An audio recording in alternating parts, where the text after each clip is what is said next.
The Pathfinder moved silently through the purple haze of the Orion Nebula. Captain Lee stood on the bridge, his eyes fixed on the main view screen.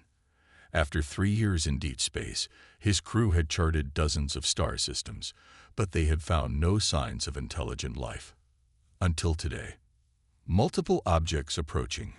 "Sir," Officer Kane reported, her voice steady despite the tension. "Configuration unknown. Definitely not natural formations." Lee nodded, feeling his heart rate increase. "Maintain course. Open all communication channels." The bridge fell silent as strange vessels emerged from the nebula's swirling gases. Their hulls gleamed with a bluish metal unknown to human science.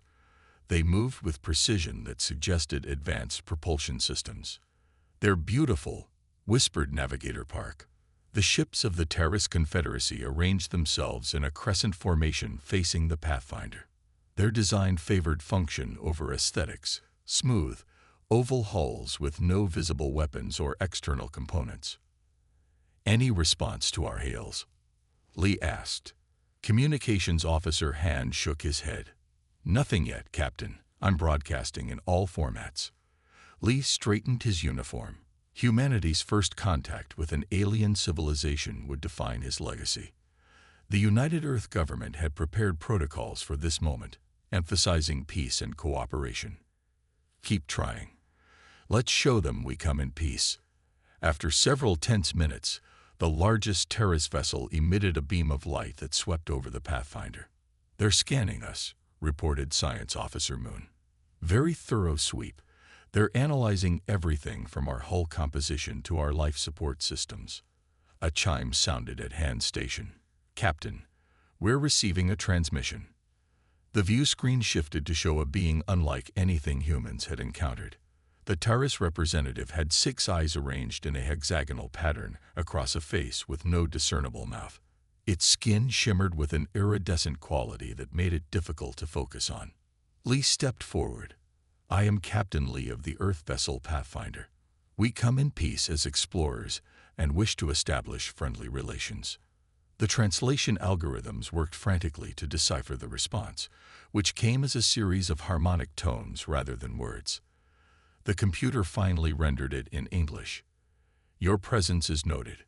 This sector falls under Terrace protection. State your purpose." "We are explorers from Earth, seeking knowledge and peaceful contact with other intelligent species," Lee replied. "We claim no territory and mean no harm." The Terrace representative's eyes blinked in sequence. "Scans indicate primitive technology. Your species is unknown to our records. What interest do you have in System Key 297? Lee glanced at Officer Moon, who pulled up the star charts. "We designated it Proxima Orionis," she whispered. "Uninhabited system with substantial mineral resources on the 3rd planet." Lee addressed the screen again. "We were conducting standard exploratory surveys.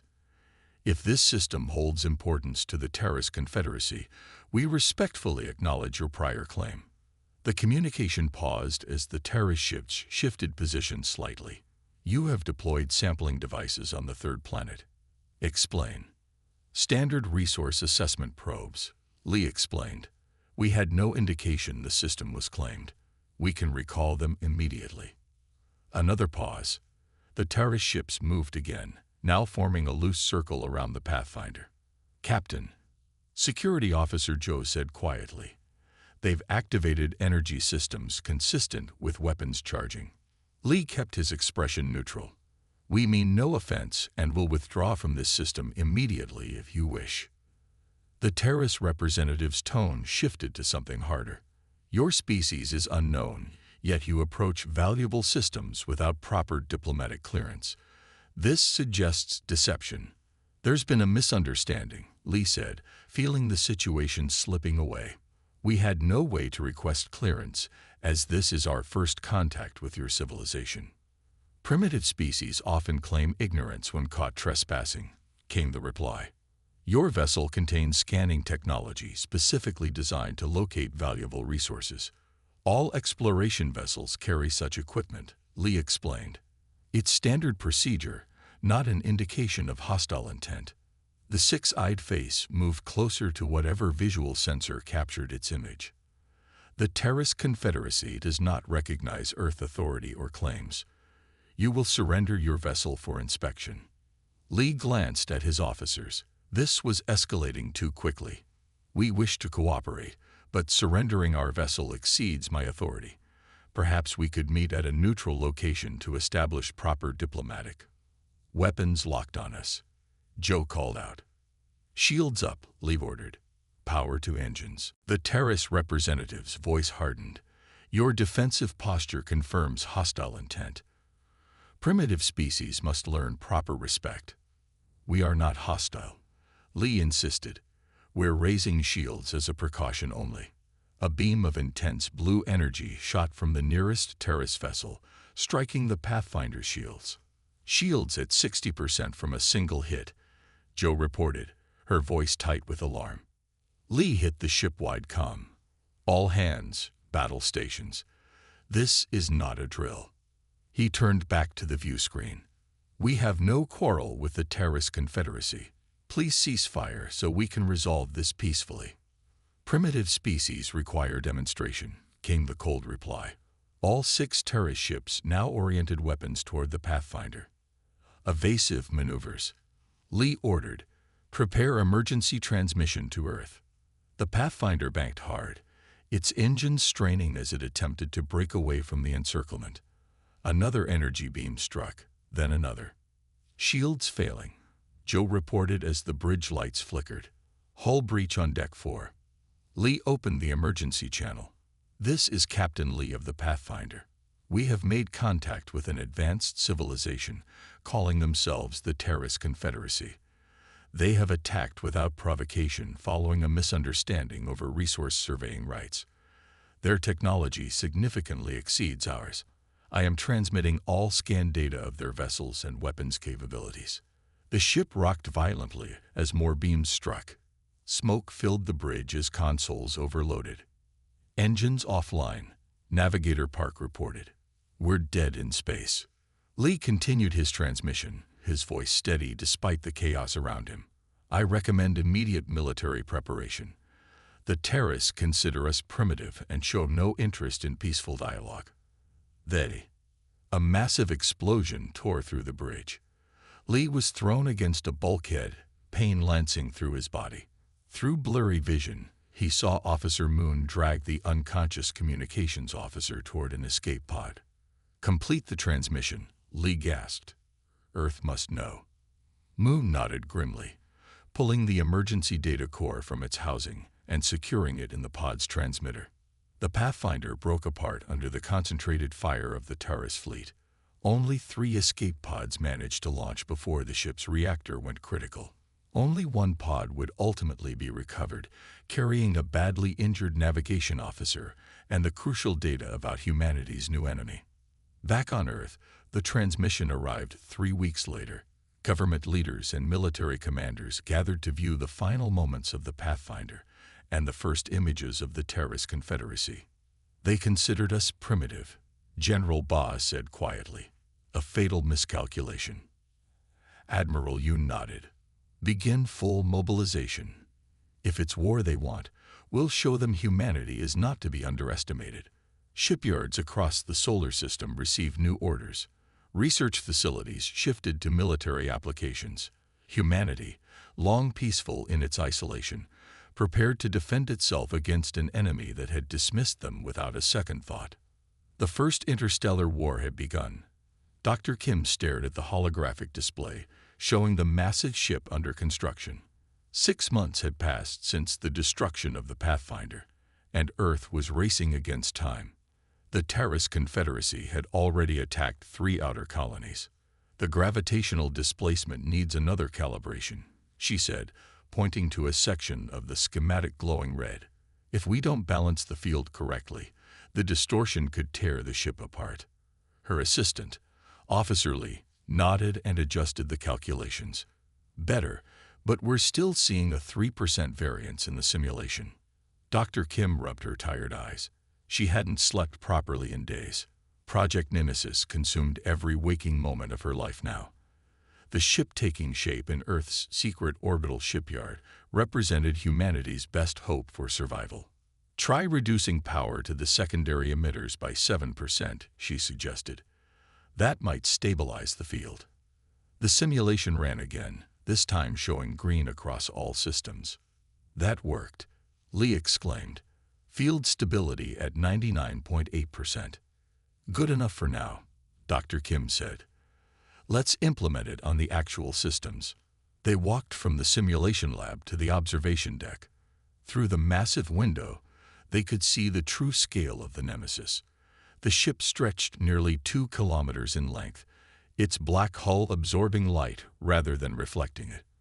Unlike traditional warships with their angular designs, the Nemesis featured organic, flowing curves that helped channel the gravitational forces it would both generate and withstand. Workers in spacesuits swarmed across its surface like ants, installing the final components of the revolutionary drive system. When completed, the Nemesis would be able to bend space itself, creating shortcuts through the fabric of reality that no other ship could follow. Beautiful, isn't it? Asked a voice behind them. Dr. Kim turned to see Admiral Park entering the observation deck. He wore the formal uniform of the United Earth Defense Force, medals from previous service decorating his chest. Beautiful and terrible, Dr. Kim replied. The antimatter cascade system passed its final test yesterday. One ship with enough destructive power to render a planet uninhabitable. Admiral Park stood beside her, his expression solemn. The War Council debated for 3 days about whether we should even build this ship. Some argued that creating such a weapon makes us no better than the Terrace. And what did you argue, Admiral? That unlike the Terrace, we didn't fire first.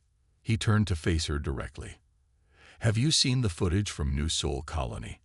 After the Terrace finished their bombardment, they landed troops to hunt down survivors. They showed no mercy, not even to children. Dr. Kim lowered her eyes. Everyone had seen the footage. The images haunted her dreams. The antimatter cascade wasn't my idea, she said quietly. I just made it work. And you should be proud, Park said firmly. The terrorists believe they can wipe us out because we're technologically inferior. The Nemesis will show them how wrong they are. Their conversation was interrupted by an alert chime. The main screen showed a shuttle approaching the shipyard. She's here, Admiral Park said. Let's go meet her. They rode a transport tube to the docking bay and arrived just as the shuttle completed its landing procedures. The door opened, and a woman in a captain's uniform stepped out. Her face bore a long scar running from temple to jaw, and she walked with a slight limp. Captain Song, Admiral Park said, offering a formal salute. Welcome to Project Nemesis. Captain Song returned the salute. Her eyes were sharp and clear, analyzing everything around her with military precision. Admiral. Doctor, she acknowledged. I understand you've built me a ship. The most advanced vessel humanity has ever created, Dr. Kim confirmed. Though it's still 3 weeks from completion. 3 weeks we may not have, Song replied. The Terrace fleet has broken through our defenses at Jupiter. Earth is their next target. Admiral Park's expression darkened. Then we'll have to work faster. Captain, if you'll follow me, I'll brief you on the ship's capabilities. They walked together toward the command center, passing through security checkpoints that required DNA verification at each stage. The Nemesis isn't just a warship, Dr. Kim explained as they walked. It's a completely new approach to space combat. The gravitational distortion field allows for unprecedented maneuverability. You can execute turns that would tear any conventional ship apart. And the weapons? Song asked. 3 main systems, Admiral Park replied. First, standard energy lances for conventional engagement. Second, the antimatter cascade system, essentially a targeted matter annihilation wave that can tear through any known shielding. And finally, the gravity lance. Captain Song raised an eyebrow. Gravity lance. Dr. Kim nodded. It focuses the ship's distortion field into a concentrated beam. It can literally tear an enemy vessel apart by creating different gravitational forces across its structure. One section might experience 10 times Earth gravity, while an adjacent section experiences zero gravity. They entered the command center, where engineers and officers worked at various stations. A central holographic display showed the Nemesis, now 94% complete. The War Council unanimously selected you to command her, Admiral Park told Song. Your experience against the terrorists at the Pathfinder engagement makes you uniquely qualified. Captain Song's face remained impassive, but her hand unconsciously touched the scar on her cheek. I was hardly engaged in combat. My escape pod launched just before the Pathfinder was destroyed. But you observed their tactics firsthand, Park insisted. And more importantly, you understand what we're fighting for. Song nodded slowly. I watched my crewmates die. I'd spent every day since planning how to make the terrorists pay for that mistake. Dr. Kim studied the captain carefully. This ship can give you that chance, Captain. But its power comes with enormous responsibility. The antimatter cascade could destroy entire worlds if misused. I don't want to destroy worlds, Doctor, Song replied, her voice cold. Just the terrorist fleet that threatens our existence. A junior officer approached with a tablet. Admiral, we've received updated intelligence. Terrorist forces have taken Saturn's orbital stations. Their main fleet will reach Earth in approximately 2 weeks. Admiral Park's face hardened. Then we have 2 weeks to complete a 3-week schedule. Dr. Kim, what systems can we prioritize to get the Nemesis combat ready? We can launch without the secondary shield generators and some of the crew quarters, she replied after a moment's thought. But the gravitational systems must be perfectly calibrated, or the first combat maneuver could tear the ship apart. Make it happen, Park ordered. Captain Song, select your command crew immediately. Training will have to happen concurrently with the final construction phases. Song nodded. I want the best pilots we have, regardless of rank or experience. And I'll need engineers who can think creatively. The terrorists have never seen technology like this. We need people who can maximize its potential in ways the enemy won't expect. For the next 10 days, the shipyard operated at maximum capacity. Crews worked in continuous shifts, installation teams sleeping in 4-hour rotations before returning to their tasks. Captain Song spent every waking moment in the simulator, learning the unique handling characteristics of humanity's most advanced weapon.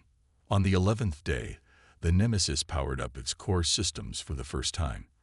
The massive engine array hummed to life, creating a soft vibration that could be felt throughout the ship. Power level stable, reported Chief Engineer Ba. Gravitational field integrity at 99.4%. Dr. Kim monitored the readings from the engineering deck. Within acceptable parameters, begin secondary system initialization. Throughout the ship, lights flickered on as power flowed through previously dormant circuits. The bridge came alive with holographic displays showing ship status, weapons readiness, and sensor data. Captain Song sat in the command chair, her posture perfect despite her injury. Communications, status report. All channels operational, Captain, came the reply. Navigation. Course plotting systems online. Gravitational mapping ready for field testing. Weapons. Energy lances charged and ready. Antimatter cascade at 80% capacity and rising. Gravity lance awaiting final calibration. Song nodded, satisfied. She opened a channel to engineering. Dr. Kim, how soon can we move to live fire testing? Before Kim could answer, alarms blared throughout the ship. The tactical officer's voice was tense with urgency. Captain, terrorist scouts detected in the outer system. They're on a direct course for the shipyard. Admiral Park's voice came over the command channel. Captain Song, the Nemesis isn't ready for combat. Primary shielding is only at 60% capacity. Song's hands gripped the arms of her command chair. How long until they detect us? At current speed, 30 minutes maximum, replied the tactical officer. Song made her decision instantly. Dr. Kim, we need all essential systems operational now. Divert power from non-essential areas if necessary. Captain, The gravitational systems haven't been fully tested under combat conditions. Kim protested. They're about to be, Song replied grimly. Admiral Park, request permission to take the Nemesis out to engage the enemy scouts before they can report our position. There was a moment of silence before Park responded. Permission granted, Captain. The fate of Earth may rest on your success. Don't let them report back about the Nemesis. Understood, Admiral. Song straightened in her chair, her eyes focused on the tactical display showing the approaching Taurus vessels. All hands, prepare for immediate departure. This isn't a drill. The Nemesis is going to war. As the massive black ship detached from its construction moorings, Captain Song allowed herself a small, cold smile. The Terrace had dismissed humanity as primitive and unworthy of respect. Soon they would learn just how dangerous humanity could be when fighting for survival. The sky over New Busan burned orange as another Taurus bombardment lit up the planetary defense shields. In the refugee center, thousands of civilians huddled in fear. They had fled from outer colonies already fallen to the alien invaders. Officer Choi moved slowly through the crowded shelter, recording testimonies. Each story was worse than the last. A mining engineer described how the Terrace had vented an entire habitat dome to vacuum after its residents refused to surrender. A teacher wept as she recounted children being separated from parents for processing. None of the adults were ever seen again. They don't see us as people, an old farmer told Choi. To them, we're just animals who learn to use tools. Choi nodded grimly, making another note in his tablet. For 3 months, he had gathered intelligence on Terrace tactics and behavior. The pattern was always the same, methodical, efficient, and utterly without mercy. His communicator beeped with a priority message. Admiral Kang wanted an update on his findings. I need to return to headquarters, he told the shelter coordinator. Keep gathering statements. Every detail helps. Outside, military transports rushed through the streets, carrying troops and supplies to the front lines. New Busan had become humanity's forward base in the war, though for how long was uncertain. The Terrace fleet grew closer each day. At headquarters, Admiral Kang stood before a holographic map showing the advance of enemy forces. Red markers vastly outnumbered the blue dots representing human ships and outposts. Officer Choi, Kang acknowledged as he entered. What have you learned? Choi connected his tablet to the main system. I've analyzed over 300 testimonies from refugees and military survivors. There's a pattern to Terrace command decisions. The display shifted to show captured footage of Terrace ships in formation. Their fleet movements are precise but inflexible, Choi explained. When faced with unexpected situations, their response time slows significantly. Ships wait for orders rather than showing initiative. Admiral Kang studied the footage. Rigid hierarchy. Extremely rigid, Choi confirmed. And there's more. He brought up images of various Taurus vessels. Survivors from multiple engagements report that when command ships are damaged or destroyed, the remaining fleet often becomes disorganized. A weakness, Kang mused. But their command ships are always at the center of their formations, heavily protected. Yes, sir. Reaching them would require breaking through their entire defensive line. A junior officer interrupted them. Admiral, incoming transmission from Earth Defense Command. The holographic display shifted to show General Min, her expression grim. Admiral Kang, the Mars Defense Fleet has fallen. The Terrace have broken through our outer defenses. Kang's face remained impassive, but his fists clenched at his sides. Casualties. 90% losses.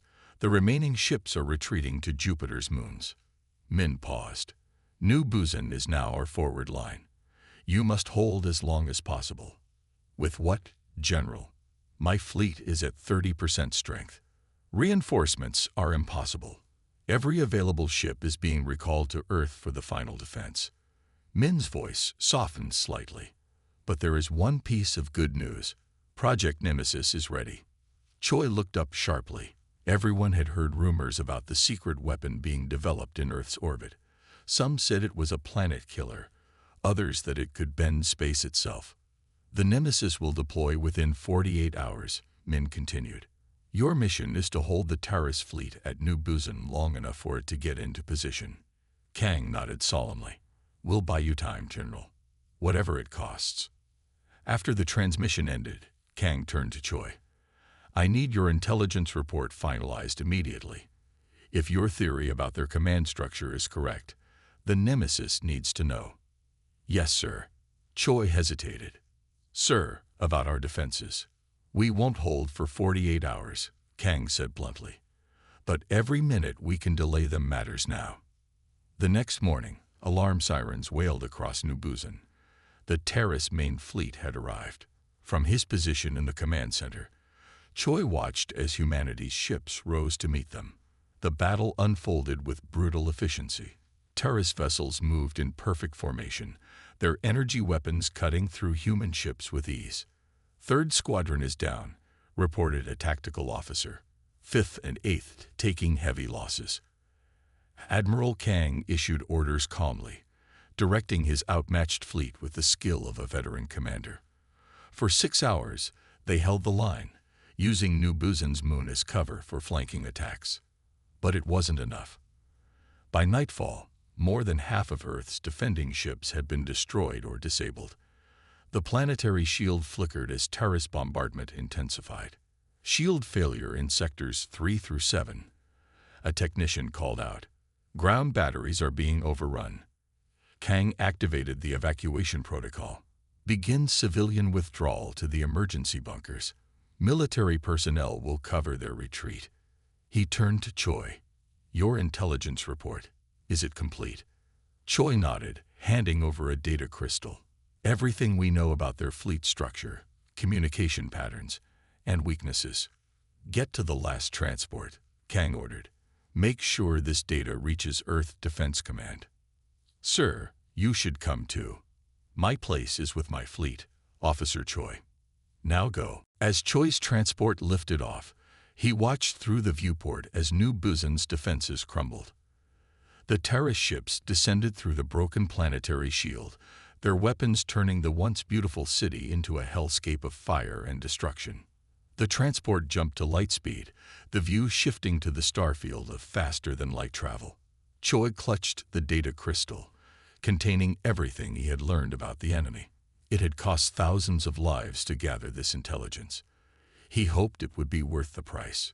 20 hours later, Choi stood in Earth's orbital command center, delivering his report to the War Council. The Terrace fleet operates on a centralized command model, he explained. All tactical decisions flow from the command ships to the rest of the fleet. When communication is disrupted, their coordination suffers dramatically. General Min studied the holographic models Choi had created. How confident are you in this assessment? Very confident, General. We've observed the same pattern in 17 separate engagements. Min turned to a tall woman standing at the edge of the council table. Captain Song, can the Nemesis exploit this weakness? Captain Song stepped forward. The scar on her face seemed more pronounced under the harsh lighting of the command center. If we can reach their command ships, yes.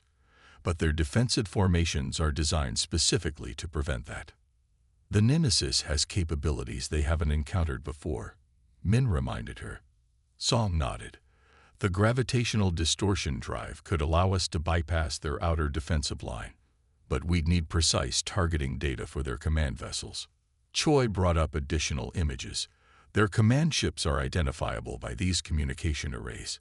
They're always positioned at the center of their formation groups. What about their flagship? Song asked. Intelligence suggests the Terra's supreme commander personally leads this invasion. We believe this is their supreme command vessel, Choi said, highlighting a massive ship at the center of the tactical display. It's approximately 3 times the size of their standard command ships and features multiple communication arrays. General Min studied the display for a long moment. The Terrace fleet will reach Earth in less than 24 hours. Our remaining conventional forces cannot stop them. She turned to Captain Song. The Nemesis is our last hope. Your orders are simple. Target the Terrace command structure, disrupt their fleet coordination, and buy Earth time to evacuate as many civilians as possible. Song's expression remained neutral, but her eyes burned with determination. The Nemesis was built for this moment, General. We won't fail. As the meeting ended, Choi approached Captain Song. Captain, I'd like to request assignment to the Nemesis. My knowledge of terrorist behavior patterns could be useful during the engagement. Song studied him for a moment. This will likely be a one-way mission, Officer Choi. The odds of success are minimal. I understand that, he replied. But I've watched their ships destroy colony after colony. I've recorded the testimonies of thousands who lost everything to them. If this is humanity's last stand, I want to be part of it. Song nodded. Report to Docking Bay 7 in 1 hour. Bring all your data. The Nemesis waited in its orbital berth, its black hull absorbing the light from nearby Earth. Unlike the angular, utilitarian designs of standard warships, the Nemesis featured smooth curves that seemed to flow like liquid metal. No external weapons were visible, giving it the appearance of a luxury vessel rather than humanity's most dangerous creation. As Choi boarded with the last of the crew, engineers performed final system checks. In the engine room, Dr. Kim monitored the gravitational distortion drive as it cycled through its startup sequence. Power level stable, reported an engineer. Field integrity at optimal parameters. Dr. Kim nodded. Begin final loading sequence for the antimatter cascade system. On the bridge, Captain Song took her place in the command chair. Around her, the crew worked with quiet efficiency, each aware of what was at stake. Navigation. Status report. Song ordered. Course plotted for Terrace approach vector. Gravitational distortion system ready for activation. Weapons. All systems online and charged. Antimatter cascade at full capacity. Gravity lance calibrated and ready. Communications. Secure channel to Earth Defense Command established. Song opened a ship-wide channel. All hands, this is the captain. In 6 hours, we will engage the largest alien fleet ever encountered by humanity. They have destroyed our colonies, killed our people, and now threaten Earth itself. She paused, looking around at her crew. The Nemesis was built for this moment. Our mission is simple: break their command structure and give Earth a fighting chance. Some of us, perhaps all of us, will not return. But every minute we buy allows more of our people to reach the evacuation ships. The bridge remained silent as her words sank in. Take your positions. Prepare for departure. As the massive docking clamps released, the Nemesis drifted free of its berth. Its engines glowed softly as power built within its revolutionary drive system. From Earth Defense Command, General Min watched the ship depart. Godspeed, Nemesis, she whispered. The black ship accelerated smoothly, leaving Earth's orbit behind. As it reached open space, the gravitational distortion drive activated, bending reality around the vessel. In a flash of distorted light, the Nemesis vanished into the void, racing to meet humanity's greatest threat. Supreme Commander Zex of the Terrorist Confederacy stood on the command deck of his flagship, watching Earth grow larger on the main view screen. His 6 eyes blinked in sequence, a gesture of satisfaction among his kind. The human defenses are failing exactly as predicted, reported his second-in-command. Their remaining ships have retreated to orbit around their home planet. As expected, Zex replied. Primitive species always retreat to protect their birth worlds, a predictable emotional response. The Terrace invasion fleet moved in perfect formation. Over 200 vessels arranged in concentric rings around the command ships. They had conquered 17 species before encountering humans, and none had offered significant resistance. Shall we begin the standard bombardment pattern? Asked the weapons officer. Yes. Target their major population centers first. Once their leadership surrenders, we can begin processing the survivors. Before the order could be carried out, a sensor operator called out in surprise. Commander, unknown vessel approaching from Sector 7. On the tactical display, a single ship appeared at the edge of the battle zone. It moved with unusual speed, its hull configuration unlike any human vessel they had encountered. Zex studied the readings with mild curiosity. Scan it. Perhaps they've been hiding their best technology. Scan complete, the officer reported. Mass readings are inconsistent. Energy signatures unlike anything in our database. But the size suggests a mid-range vessel at best. Another primitive attempt, Zex said dismissively. Dispatch 3rd Squadron to eliminate it. Continue primary mission preparations. 5 terrorist warships broke formation, moving to intercept the approaching vessel. They arranged themselves in attack position, weapons charged and ready. Aboard the Nemesis, Captain Song watched the enemy ships approach. They're sending only 5 vessels, reported Officer Choi from the tactical station. Standard elimination formation. They don't consider us a serious threat. Song's lips curved in a cold smile. Good. Let's keep it that way for now. Navigation. Prepare for maneuver pattern Alpha. Weapons. Power up the energy lenses but keep the main systems in standby. The crew acknowledged her orders, tension evident in their voices. Through the view screen, they watched the approaching terrorist warships, each one a proven killer of human vessels. They're entering weapons range, Choi announced. Energy readings indicate they're preparing to fire. Song leaned forward in her command chair. Now, execute Alpha maneuver. The helmsman activated the gravitational distortion drive. Space itself seemed to fold around the Nemesis. In an instant, the ship vanished from in front of the terrorist squadron and reappeared directly behind them. Fire energy lances, targeted strikes on propulsion systems only, Song ordered. Beams of concentrated energy shot from concealed ports along the Nemesis's hull, striking the enemy ships with surgical precision. 3 of the 5 terrorist vessels immediately lost engine power, tumbling out of formation. On the terrorist flagship, Commander Zex stared at the tactical display in confusion. What happened? Report. The human vessel. It moved instantaneously, stammered the sensor officer. Our scanners didn't detect any conventional engine signature. Impossible, Zex snapped. Check your equipment. 3 ships disabled, reported the tactical officer. The human vessel is moving again. The display showed the Nemesis vanishing once more, reappearing seconds later in a different position. Send the 9th and 12th squadrons, Zex ordered. Full attack pattern. I want that ship destroyed immediately. 20 more terrorist warships broke from the main fleet, converging on the Nemesis from multiple vectors. Their weapons fired in coordinated salvos, energy beams crisscrossing space, where the human ship had been moments before. But the Nemesis was no longer there.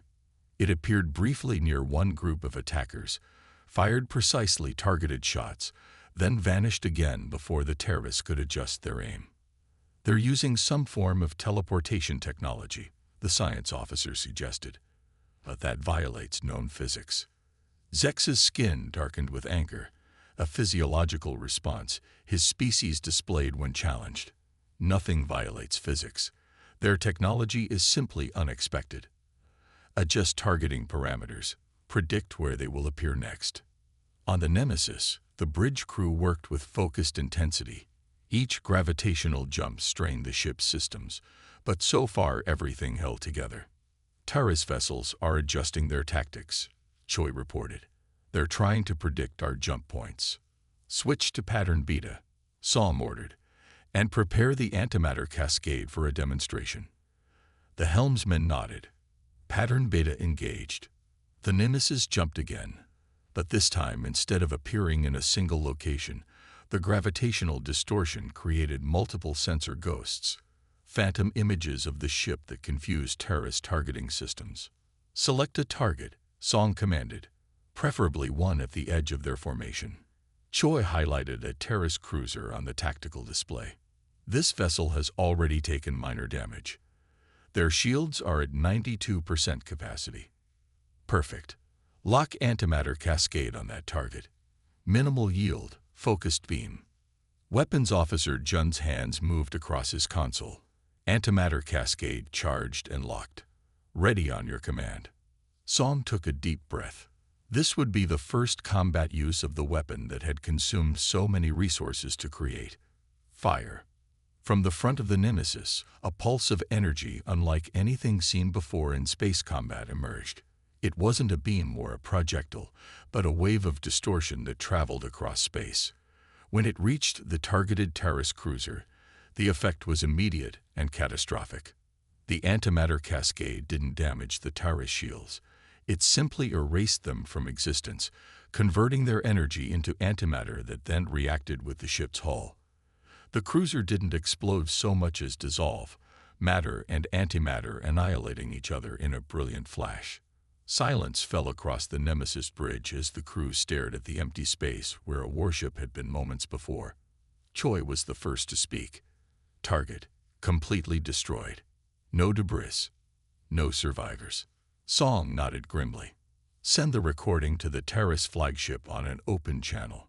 Let them see what they're facing. Across the battlefield, Commander Zex watched the footage in stunned silence. In his centuries commanding the Terrace fleet, he had never witnessed a weapon with such destructive potential. Analysis, he demanded. The science officers seemed at a loss for words. The energy signature is, it appears to be a controlled matter-antimatter reaction. They've weaponized the boundary between normal space and something else. All ships, Zex ordered, his voice harder than before, fall back to defensive formation. Prioritize this vessel as the primary threat.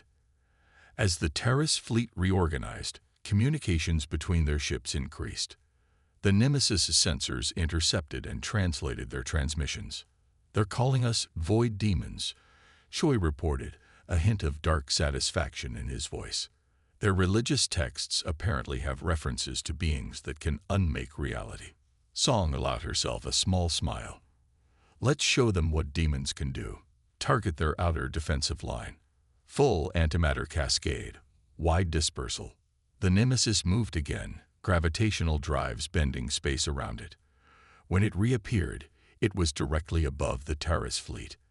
The antimatter cascade fired again, this time as a spreading wave rather than a focused beam. 8 Terrace warships caught in the effect simply ceased to exist. Others on the edge of the wave suffered partial damage, their hulls showing impossible geometries where matter had been selectively converted to energy. Panic spread through the Terrace fleet. Ships broke formation, some attempting to withdraw from battle. For a species that had known only victory for centuries, the sudden introduction of a superior weapon shattered their confidence. They're breaking formation, Choi reported. Intercepts indicate confusion in their command structure. Song nodded. Now we implement your intelligence findings, Officer Choi. Navigate us to these coordinates. She highlighted a position that would put the Nemesis within striking distance of the Terrace command ships. The ship jumped again, reappearing deep within the Terrace formation. Before the enemy could respond, the antimatter cascade fired 3 more times, each shot targeting a different command vessel. As Choi had predicted, the effect on the Terrace fleet was immediate. With their command structure disrupted, coordination collapsed. Ships moved at cross purposes, some firing on empty space, others colliding with allies in their confusion. On his flagship, Commander Zex watched his carefully orchestrated invasion disintegrate. For the first time in his military career, he faced not just resistance but potential defeat. All remaining command ships, direct link to my vessel, he ordered. I will coordinate the fleet personally. His 6 eyes narrowed as he studied the black human ship that had caused such devastation. And prepare my personal battle cruiser. This threat requires my direct attention. From the depths of the Terrace fleet, a massive vessel began to move. Unlike the functional designs of standard Terrace warships, the Supreme Commander's ship was an imposing monument to power, nearly 5 kilometers long, its hull decorated with the symbols of conquered species. The eternal dominion represented the might of the Terrace Confederacy. Aboard the Nemesis, alarms sounded as sensors detected the new threat. Captain, Choi called out, his voice tight. They're deploying their flagship. Energy readings are off the scale. Song studied the tactical display showing the enormous vessel moving toward them. So the Supreme Commander wants to handle us personally. Good. That's exactly what we wanted. She opened a channel to engineering. Dr. Kim, how's the gravitational system holding up? The distortion field is stable, but we can't maintain this pace indefinitely, Kim replied. Each jump puts strain on the containment system. We need one more big jump, Song told her. And then I want all power diverted to the gravity lance. Kim's voice carried a note of concern. Captain, the gravity lance hasn't been tested at full power. The simulations suggest it could destabilize the ship's structural integrity.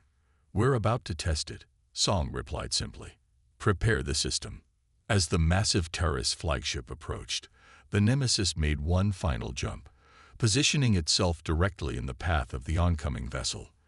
The two ships faced each other across the void, one enormous and imposing, the other sleek and dark. Gravity lance charged and ready, reported Weapons Officer Jun, target locked. Captain Song looked at the image of the Terrace flagship on her view screen.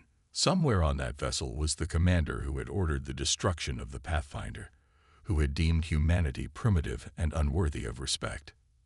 Fire, she commanded. The Nemesis's gravity lance activated, focusing the ship's distortion field into a concentrated beam that struck the Eternal Dominion head-on. Space itself warped around the Terrace flagship, creating gravitational shears that no material could withstand.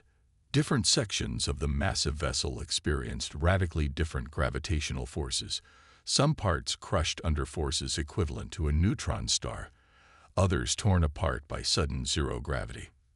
The Eternal Dominion broke apart, not from an explosion, but from the fundamental laws of physics being rewritten around it. The destruction was absolute. As the remains of the flagship drifted into expanding debris, the remaining Taurus fleet froze in disarray. Their supreme commander, the living symbol of their invincibility, had been destroyed by the very species they had dismissed as primitive. Across the communication channels, a single message repeated from the Nemesis. This is Captain Song of the United Earth Defense Force. Your fleet is at our mercy. Withdraw from Earth space immediately or face complete annihilation. The Terrace fleet, leaderless and demoralized, began to retreat. The remains of the Eternal Dominion drifted in the void, broken into pieces by the Nemesis's gravity lance. On the bridge of humanity's most destructive warship, Captain Song watched the tactical display as the Terrace fleet began a disorganized retreat.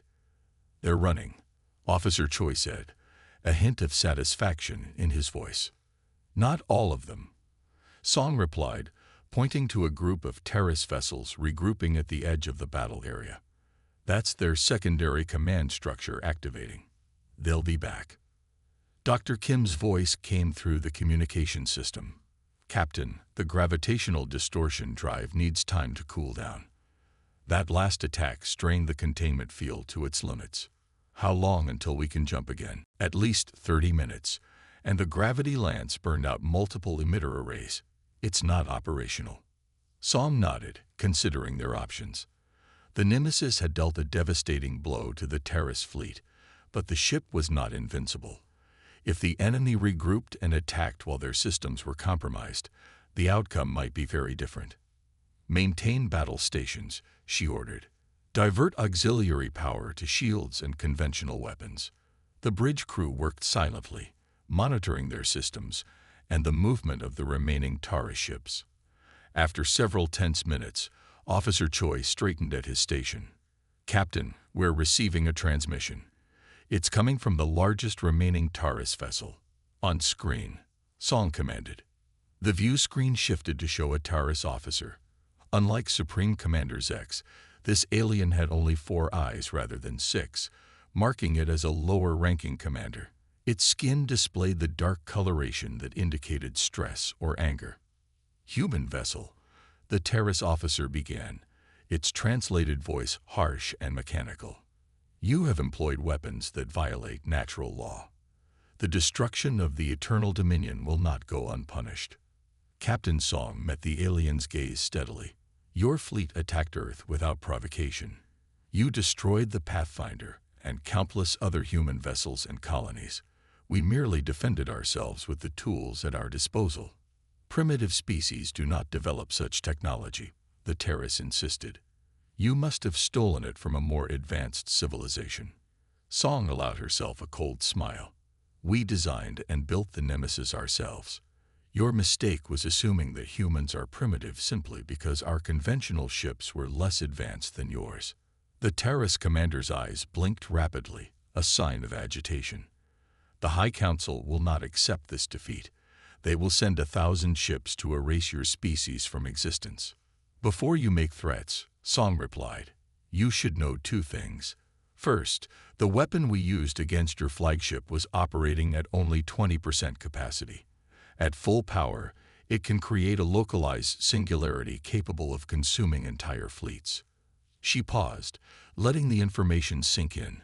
Second, we have transmitted the specifications for this technology to all our colonies. If the Terrace Confederacy attacks Earth again, we will not show the restraint we displayed today. The alien stared at her, its composure visibly cracking. You claim to possess the power to create black holes as weapons. Would you like a demonstration? Song asked quietly. Before the Terrace could respond, Officer Choi spoke urgently. Captain, multiple new contacts appearing at the edge of the system. Non-Terrace configurations. The tactical display showed dozens of ships emerging from faster-than-light travel. Their designs varied wildly, suggesting vessels from multiple different species. They're not approaching in attack formation, Choi reported. It appears to be an observation fleet. Understanding dawned on Song's face. News of our battle has spread. They've come to see if the reports are true. The Terrace commander appeared equally surprised by the new arrivals. The Galactic Concord, it said, referring to an alliance of spacefaring civilizations that the Terrace had mentioned in earlier communications. They must have detected the unusual energy signatures. Song seized the opportunity. It seems we have witnesses to our discussion. Perhaps the Terrace would prefer to resolve this conflict diplomatically, rather than risk further demonstration of human capabilities. The alien's skin color shifted to a lighter shade, indicating a calming of its emotional state. The Terrace Confederacy would consider terms for cessation of hostilities. Excellent, Song replied. First, withdraw all your forces from Earth space immediately. Second, return all human prisoners taken from our colonies. Third, prepare to receive a diplomatic delegation to discuss reparations for the colonies you destroyed. Reparations. The Terrace seemed offended by the concept. We acted within our rights as the dominant power in this sector. Then perhaps we should continue our demonstration for the benefit of the Galactic Concord observers, Song suggested. After a moment of tense silence, the Terrace commander relented. We will withdraw and release prisoners. The matter of reparations will require consultation with the High Council. That's acceptable for now, Song agreed. But know this, humanity will not be dismissed or underestimated again. We come in peace, but we will defend ourselves with unimaginable force if necessary. The transmission ended, and Song turned to her crew. Maintain battle readiness until the Terrace fleet has left the system. Captain, Choi said, we're receiving communication requests from several of the observer vessels. They're asking to speak with the creators of our technology. Song nodded. It seems we've attracted attention. Open a channel to Earth Defense Command. General Min should be part of these discussions. 3 days later, Captain Song stood in the grand conference room aboard the Nemesis. The ship, now repaired and fully operational, had been repurposed as a diplomatic vessel for this historic meeting. Representatives from 12 spacefaring civilizations sat around a large table, their diverse physiologies requiring various accommodations. General Min led the human delegation, with Dr. Kim present to explain the scientific principles behind the Nemesis's revolutionary technology. Captain Song stood slightly behind them, still in her military uniform with its new decorations for extraordinary service. The Galactic Concord welcomes humanity to interstellar society, said the Joral representative, a tall crystalline being who served as the current head of the Alliance. Though your entrance has been more dramatic than most, General Min nodded graciously. We regret that our first significant interaction with galactic civilization had to be a military one. Humanity has always preferred peaceful exploration and cooperation. Yet you created a weapon capable of manipulating the fundamental forces of the universe, observed the Akrathi delegate, whose species resembled large insectoids. Dr. Kim stepped forward. The technology was developed for peaceful applications first, more efficient space travel, energy production, environmental management. Its military application was a response to existential threat. The Terrace representative, a subdued figure after their recent defeat, spoke reluctantly. The Terrace Confederacy acknowledges its error in judgment regarding human capabilities. We have withdrawn from all human territories and released all prisoners as agreed. And the matter of reparations, General Min prompted. Our High Council has authorized limited compensation for destroyed infrastructure. The Terrace replied stiffly. Though we maintain that our initial actions were justified under our expansion protocols, the Joral mediator intervened before tensions could rise. Perhaps this situation offers an opportunity for the Concord to revise first contact protocols for all member species. The human's experience highlights flaws in our current approach. Captain Song listened as the discussion turned to diplomatic procedures and integration of Earth into the wider galactic community. The fear and anger that had driven the creation of the Nemesis seemed distant now, replaced by cautious optimism about humanity's future among the stars. After the formal meeting concluded, Song found herself approached by a representative of the Vexari, one of the oldest species in the Concord. Your ship is remarkable, the alien said, its voice melodic and soothing. In 10,000 years of space travel, my people never conceived of manipulating gravity in such a way. Necessity drove our innovation, Song replied. When faced with extinction, humans become quite creative. The Vexari's facial tentacles rippled in what might have been amusement, a quality to be respected, not feared. Tell me, Captain, what will become of the Nemesis now that peace has been established? Song gazed out the viewport at Earth, blue and peaceful in the distance.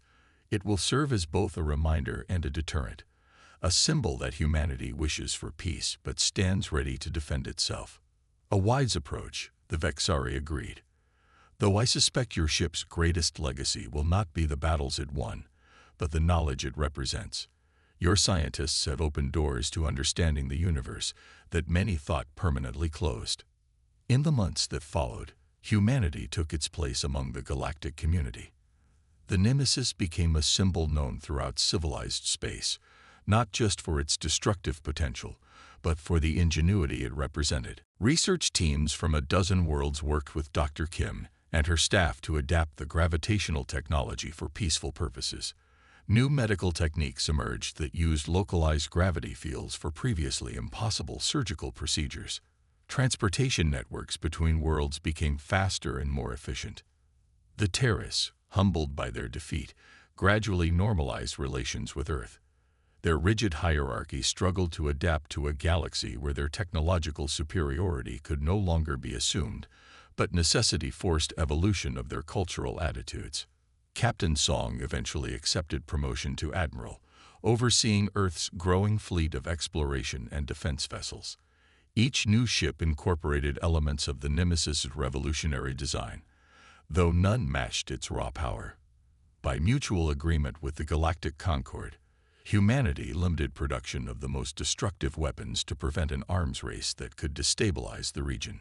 1 year after the battle above Earth, Admiral Song stood on the observation deck of the Nemesis, watching as construction began on Earth's first interstellar diplomatic center. The massive structure would house representatives from over 30 spacefaring civilizations, with humanity serving as hosts. Officer Choi, now Captain Choi of his own exploration vessel, joined her at the viewport. Quite a change from last year, he observed. Back then, we thought we might be witnessing the end of human civilization. Song nodded. Instead, we found our place in a much larger community. Do you ever regret it? Choi asked quietly. Creating a weapon that could have started a galactic war instead of ending one. Song considered the question carefully. The Nemesis was born from fear and desperation, but its legacy has become something more. It taught the galaxy that appearances can be deceiving, that dismissing an unknown species as primitive is not just arrogant but dangerous. She turned from the viewport to look at the ship around them, the vessel that had saved humanity and changed its destiny. "The greatest weapons are those you never have to use again," she said. "The Nemesis served its purpose. Now we build something better."